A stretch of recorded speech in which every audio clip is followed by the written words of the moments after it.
D'abord, il ne s'agit pas de remplacement pour 2 juges. C'est le commissaire qui a été remplacé. Le juge civil, il a été tout simplement rappelé parce que quelqu'un d'autre n'a pas été nommé à sa place.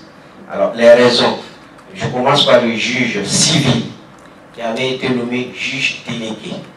Alors, il faut rappeler qu'au tribunal militaire, il y a des juges militaires, mais la loi, le code prévoit qu'on nomme des magistrats de la cour d'appel.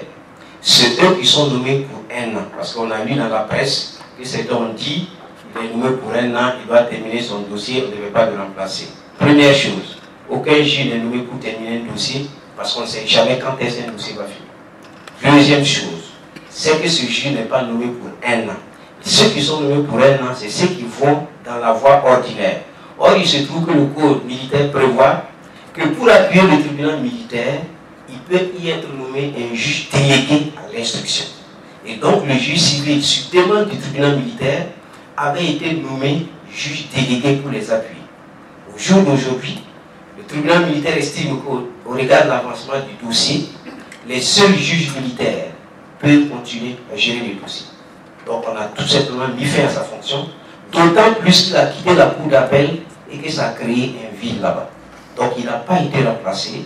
On a tout simplement mis fin à ses fonctions pour qu'il retourne à la cour d'appel parce que le tribunal militaire estime à l'heure actuelle que le dossier peut le conduire tout seul. Donc, il avait été nommé pour appuyer. Pour le commissaire du gouvernement, vous savez que le commissaire du gouvernement, c'est comme le procureur du FASO. Le commissaire du gouvernement, pour le moment, répond directement du ministre de la Défense. Et en tant que tel, il est en quelque sorte le représentant du ministre de la Défense auprès du tribunal militaire. Il n'est pas juge. Et de ce point de vue, le chef de l'État, qui est ministre de la Défense, a estimé qu'au regard de la situation, il avait besoin de remplacer, de mettre un autre commissaire du gouvernement avec qui il peut facilement travailler. De ce point de vue, c'est une situation normale. C'est comme un procureur. Dans les pays où les procureurs sont toujours nommés par le ministre de la Justice, à tout moment, on peut mettre fin à ses fonctions. Donc, de ce point de vue, seul le chef de l'État peut dire pourquoi il a remplacé le commissaire de rang.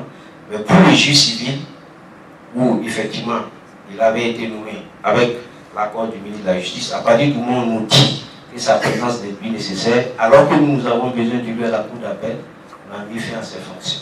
Il n'a pas été remplacé.